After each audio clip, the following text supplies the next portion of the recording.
Do your assets know where to go when you pass away? Do you ever want to avoid a lot of headaches for your loved ones when you pass away? How about if you were incapacitated? Who's going to make the financial decisions for you? Who's going to make those healthcare decisions for you? Folks, you're going to want to stay tuned because we're going to answer those questions today and more. Retiring Well, helping you make smart decisions with your money so you can live a better life. Today is the day you can take back control of your money. Retiring Well, where we believe your best is yet to come.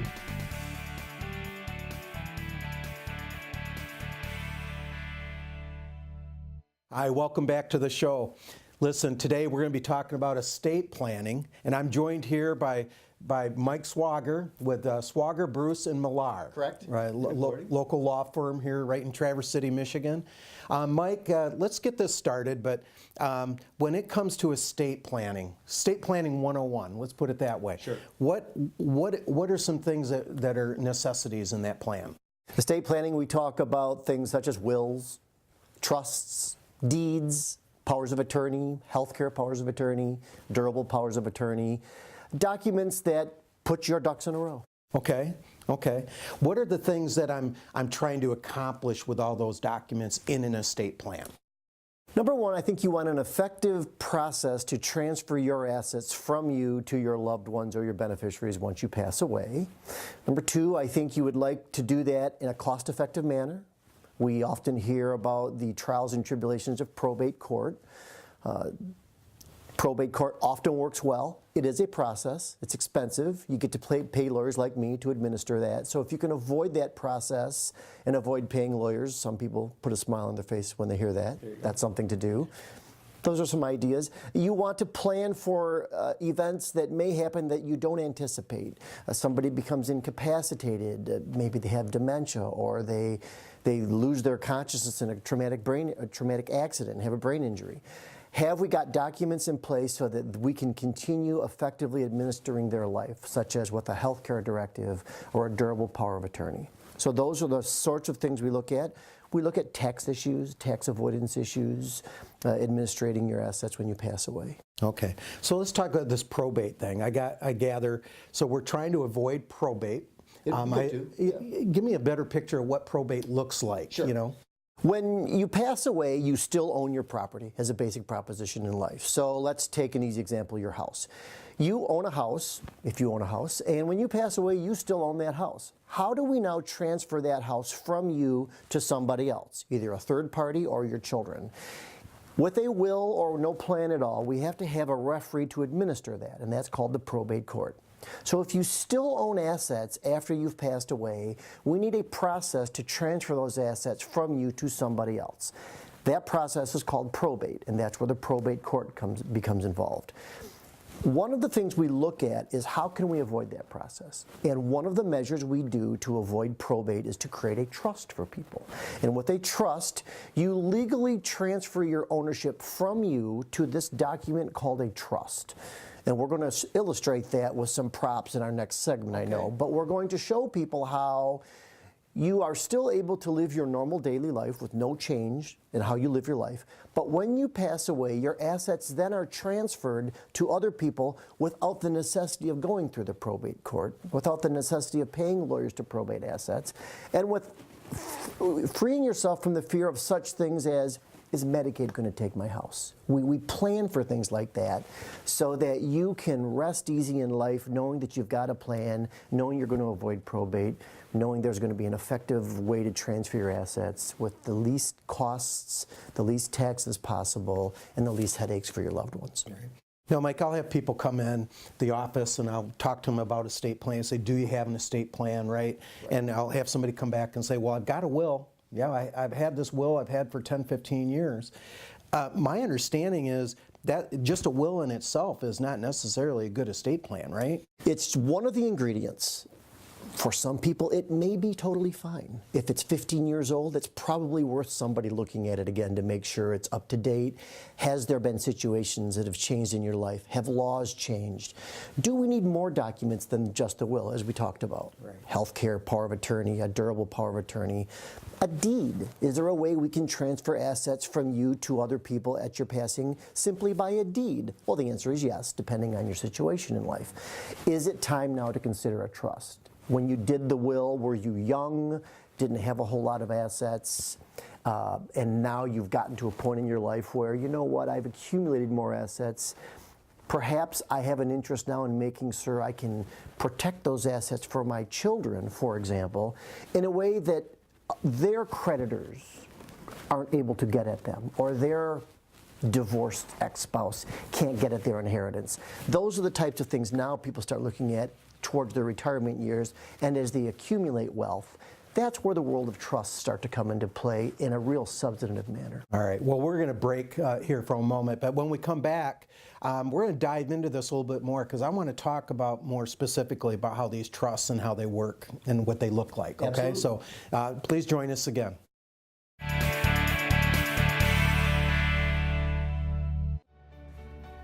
Today's retirement challenges can be mastered. Knowledge is power because you can confidently plan ahead and make educated financial decisions for a successful and comfortable retirement. We are Centennial Wealth Advisory, financial advisors specializing in retirement planning, serving all of northern Michigan with offices in Traverse City, Cadillac, Petoskey, and Gaylord. And we invite you to an informative and exciting live event with a complimentary gourmet dinner. You'll learn highlights of the new Tax Reform Act, the difference between the fiduciary and suitability standard of care, how an IRA gets taxed to a surviving spouse, how two similar portfolios can end up with two drastically different results, what a bull market is and how long it can last, and much more. Call 888-608-5825 to register and choose the date and location that works best for you. Tuesday, June 4th at Big Buck Brewery in Gaylord. Wednesday, June 5th at Boone's Long Lake Inn in Traverse City. Tuesday, June 11th at the Evergreen Resort in Cadillac. Or Thursday, June 13th at Stafford's Bayview Inn in Petoskey. The live event starts at 6:30 p.m. and is free to attend with a complimentary gourmet dinner to follow, but seating is limited and fills quickly. Call 888-608-5825 to reserve your seats today. There is no cost and no obligation. Don't miss this important live event. Educated financial decisions. Call 888-608-5825 today. Retiring Well is now also airing on radio, bringing you insights from Northern Michigan's financial advisors specializing in retirement planning. Every Sunday at noon on WTCM AM 580. Don't miss Retiring Well Radio every Sunday at noon on WTCM AM 580. Do you have a plan for how to generate income during retirement? Are you going to run out of money? In today's marketplace, retirees have concerns about the volatility of the market. People have concerns that the traditional balanced portfolio strategy that advisors used in the 80s and 90s isn't good enough in today's new normal economy. There are more secure options available for you today, and that's what we specialize in here at Centennial Wealth Advisory. If you don't yet have a plan or would like a second opinion on your retirement income plan, please call us today for a free, no obligation, complete retirement review.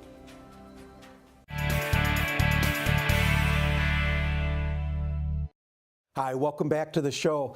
Listen, I'm being joined here by Mike Swager with Swager, Bruce, and Millar. And Mike, and just for sake of the audience, if they wanted to get a hold of you and talk more about estate planning, how would they get a hold of you? The best way is I'm in Traverse City, so our phone number is 947-6800. We are located right across from Apache Trout Grill. Easy to locate. We have a website, Swager, Bruce, and Millar. And those are the best ways to get a hold of them. Okay, now we work closely enough with your firm. If the audience called you and they saw you on the TV show and knew you were associated with Centennial Wealth, they're going to get Gold Glove treatment, right? You know it. All right, all right.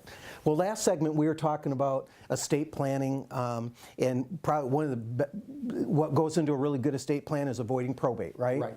And I understand if all they have is a will is really just the instruction manual to probate, right? To the judge, correct. Right. A will tells the judge how to distribute the assets, and a lot of people think, I'll have a will, I'll avoid probate. A will guarantees probate.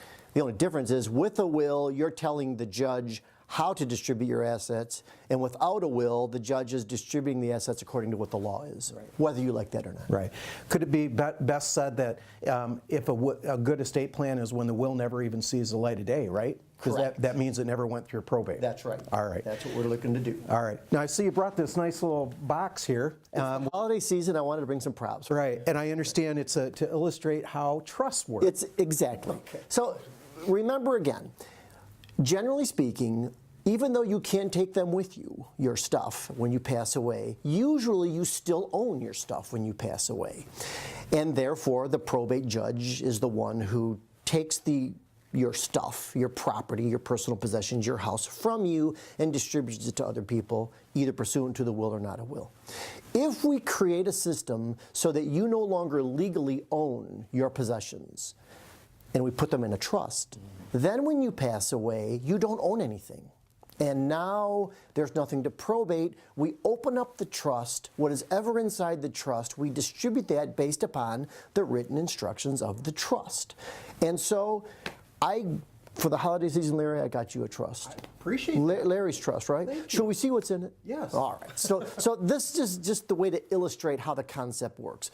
We've taken all of Larry's possessions and we put them in this trust. The instructions say that while Larry is alive and while his wife is alive, everything in there is for them. They can take stuff out, put stuff in, play with it, sell it. Nothing changes in their life. They simply no longer legally own it. So, for example, what did we put in Larry's trust? Well, we put in all of his investments, or maybe most of them. Bank accounts, stocks, bonds, maybe their retirement account. We talk about that individually on people. And lo and behold, there it is. We put Larry's investments inside the trust. What else did we put in his trust? Well, unbeknownst to some of your listeners, Larry's a pretty handy man. He's a painter. So we put Larry's LLC in the trust. It's still an LLC. It's still Larry's. Only now, when he passes away, since it's in the trust and it's not owned by him personally, it doesn't have to go through probate. It's still an LLC. We put all of Larry's personal possessions in the trust, including this fancy Swagger Bruce and Millard golf shirt, since he's such a Which I wear all the time. Exactly. We put that. And one of the most important things we're going to put in the trust for Larry is his beautiful home that he just built. So there is Larry's beautiful home, as properly illustrated by my daughter's beautiful Christmas house. Isn't that nice? That is now going into the trust. How do we legally put Larry's home into the trust like that? With a deed. The lawyer prepares a deed, transfers it into the trust. When the actual transfer occurs, that's a decision we talk to clients about. Do we put it in immediately? Do we put it in at some point later because we're concerned about Medicaid issues and we don't want Medicaid to take the house? We talk about those with clients. Everything is now in the trust. It's properly funded. Larry and his family and his wife still live their normal life, enjoying all their assets. Only now when he passes away, we don't have to go to probate court to distribute these assets. They're all in his trust. The successor trustee opens up the trust, reads the document, distributes the assets according to language in the trust, all done privately. Mike, I couldn't have, that was awesome. and having that completely avoided probate because all my assets were in that trust. As long as they're all in there, it avoids probate. And that's the job of the lawyer, I believe, to make sure that they're all in there. All right, all right. Well, thank you. So I want you to stay tuned and join us because we're going to talk a little bit more about estate planning 101, as we call it. Thanks.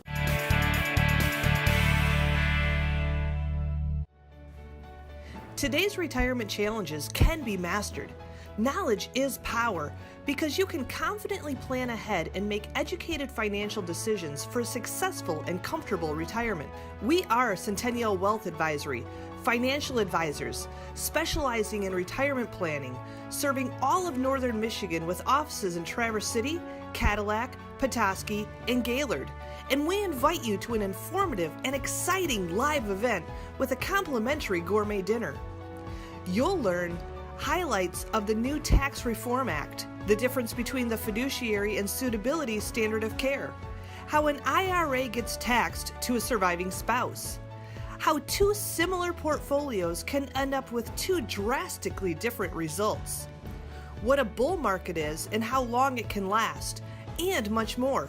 Call 888-608-5825 to register and choose the date and location that works best for you. Tuesday, June 4th at Big Buck Brewery in Gaylord. Wednesday, June 5th at Boone's Long Lake Inn in Traverse City. Tuesday, June 11th at the Evergreen Resort in Cadillac. Or Thursday, June 13th at Stafford's Bayview Inn in Petoskey. The live event starts at 6:30 p.m. and is free to attend with a complimentary gourmet dinner to follow, but seating is limited and fills quickly. Call 888-608-5825 to reserve your seats today. There is no cost and no obligation. Don't miss this important live event. Educated Financial Decisions. Call 888-608-5825 today.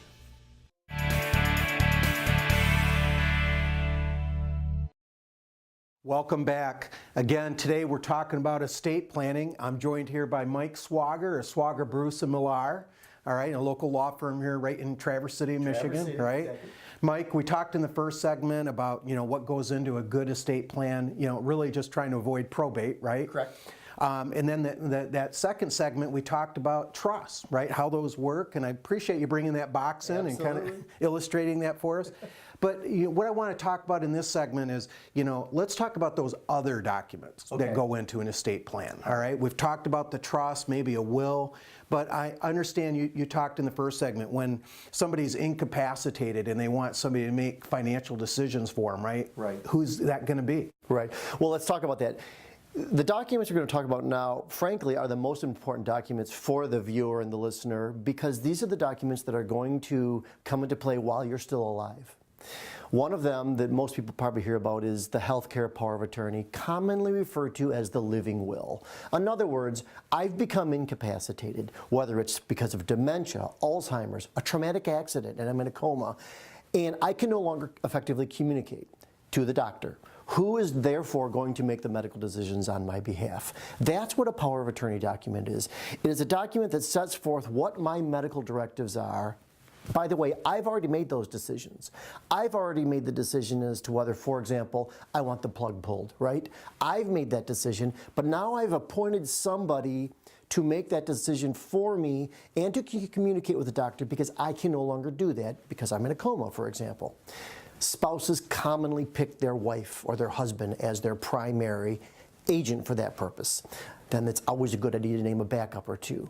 That's what the healthcare power of a document is. It avoids the need to have to go to probate court to have a guardian appointed for me. Now, when I go in the hospital, they're always trying to give us that 5 wishes document. Correct. Yep.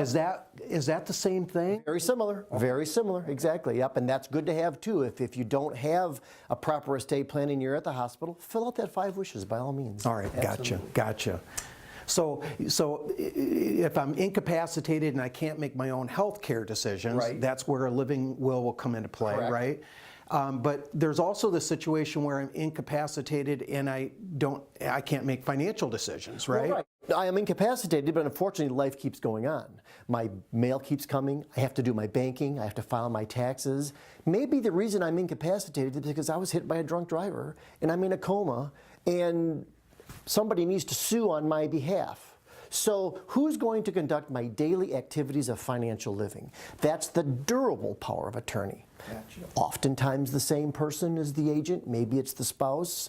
Maybe it's not. Those are individual decisions we make when we talk to clients.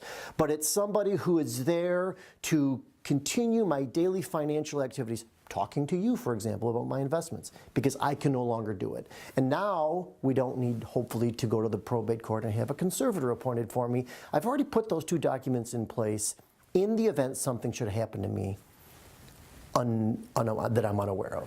Now, it's possible, is it not, that the person you might want to make the healthcare decision for you might be different than the person you might have do the financial, right? Oh, absolutely. You don't want to just go by birth order, for example, of the children. Who's good in an emergency situation? This is a traumatic, emotional situation. Some people are better geared to handle that situation. Other people are better geared to handle numbers and finances and your money.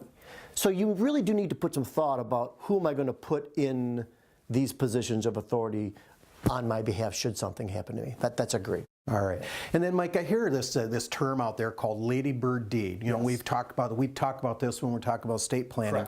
Talk to me a little bit more about that. A ladybird deed is one of the tools that sometimes we implement to assist clients in transferring assets at their death. Primarily, we're talking about residential property now, your home, your fishing cabin in the UP. A ladybird deed conceptually works like a life insurance policy. When you buy a life insurance policy, you name a beneficiary. You own the policy while you're alive. The moment you pass away, the beneficiary owns the money. With a ladybird deed, you name a beneficiary for your home, and then the home passes to them outside of probate. All right, right. Mike, I want to thank you for joining me today. That was a lot of valuable information, I know, for our folks out there. Yes. Again, if they want to get a hold of you, the number's on the screen. But okay. Right. We also have a website. We have a Facebook page. If you Google Swager, Bruce and Millar, you'll find it. All right. Correct. All right. Thanks again. Thanks again. You're welcome.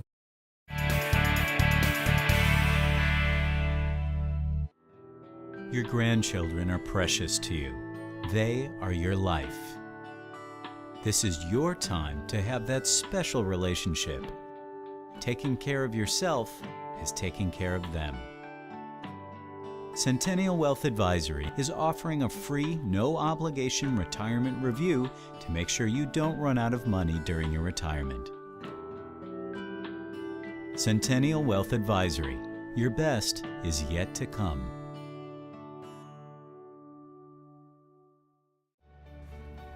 Today's retirement challenges can be mastered. Knowledge is power because you can confidently plan ahead and make educated financial decisions for a successful and comfortable retirement.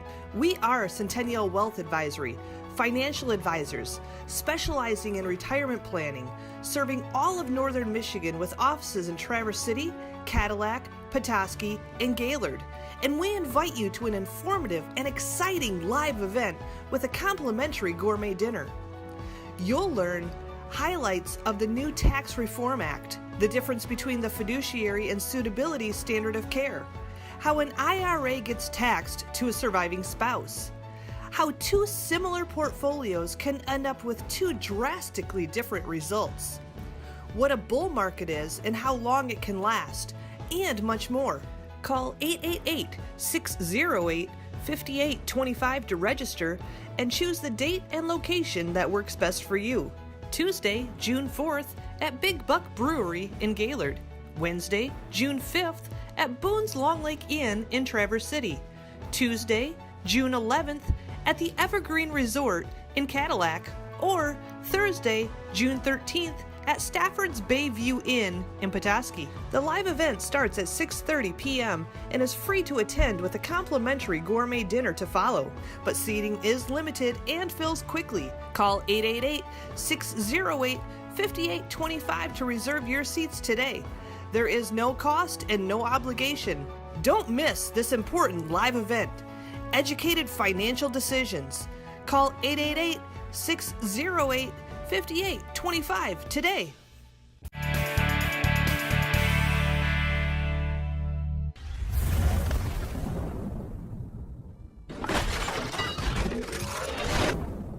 Welcome back to Retiring Well. John Torbett and Art Canfield, financial advisors and senior partners with Centennial Wealth Advisory. And we've been talking about ultimately estate planning and getting into that. But Art, let's take a twist here and talk about maybe what I like to call beneficiary blunders, where, okay, here's some of the mistakes that we've seen made and where you don't want to get caught making those same mistakes. So Art, you had a story with a client that was going through this process, and it sounded just horrible. It was, I still feel bad for this client. Ended up working out okay, but they were an executor of their sister's estate. Okay. The sister had no surviving children. They weren't married, so the brother was effectively receiving the assets and handling the estate. Okay. And there, unfortunately, over time, there was very little to no planning that was ever happened. You know, luckily, most of the financial accounts had beneficiaries listed on them, but there were scattered, I mean, talk about, I don't know the exact number, but there was 30, 40 different smaller accounts scattered over between banks and insurance companies, investment companies. And this individual, the brother, just didn't even know where to start, you know, in a lot of cases. And that's just the worst to see. I mean, sometimes where people may not do the best at planning or laying things out. So if you can make it easy on those that you're leaving assets to, have a detailed list and ultimately show them where those assets are. But he basically was winging it, it sounds like. Okay. Okay. What was happening, you know, so he come to us and said, you know, I think she has these assets, but I don't even know where to begin. So it worked out, and we started going through account by account, doing some paperwork, kind of doing some more discovery, and it seemed like once a week he would bring a new stack of paperwork in that he would come across or find, and just started working through it together. All in all, it ended up being okay, but just the sheer amount of time and really stress that it put them through was just uncalled for. With a simple, even in this case, a simple conversation that those two could have had ahead of time to just give them, I guess, direction. Sure. Yeah, and that's the big thing, I think, is just being open and communicating on that, especially if you know, okay, here's who this money is going to be left behind to, and if you can just communicate that and clearly lay it out, that makes all the difference in the world. Yeah. So, I mean, don't you think no one really wants to talk about dying, right? I mean, it's not a fun thing to do, whether it's with your kids or family members, but at some time we have to have that conversation of, okay, when I go, here's the places to look, or here's the things to do, or here's who to talk to. It just makes the survivors' life so much easier. Right, and that's the client that I was working with recently, where they were mom primary asset was her home, and so didn't have significant assets outside of that. Those were all able to be settled pretty easily, but in her case, most of it was in the house and lived downstate in the Detroit area, but never really went through the process to get any type of will, trust, any type of designation set up on that. And so here was this home just sort of left to her estate. And so the client was making trips back and forth downstate, trying to deal with the probate court process, which to my understanding is a little bit more challenging downstate versus northern Michigan. But so this dragged out for about 2 years, and if you can imagine, had to get an attorney involved, and attorneys, at least the attorneys we work with will tell you, we'd rather help you now take care of things, and it's a lot less expensive to do the planning ahead of time versus paying them hourly to help with this process. And so he was paying a significant amount of cost just to help get this property retitled into his name. And finally, I think by the time all was said and done, it took, I thought, over 2 years for that process to be handled, and the costs involved were hardly worth it when all's said and done. So, and that's where I think of, like, when you're planning for your own estate, like, just the importance of communication and doing some planning ahead of time can just save. I mean, that simple case there, maybe a couple hour discussion with an attorney would have saved hundreds of not hundreds of thousands, but probably thousands of dollars in the time of that individual. Now, you know, at the end of the day, was there a big loss? Not necessarily. You still got the home and stuff like that, but there was unnecessary expenses. Right, exactly. And so, yeah, so if you're in a situation where you haven't gone through that planning process, or you're not sure sort of where things sit within your retirement plan, you're welcome to give us a call. We'd be happy to sit down and review that with you. And if we're not the ones that can help you, we can refer you over to an estate planning attorney to help with your retirement planning needs. So thanks again for tuning in to Retiring Well.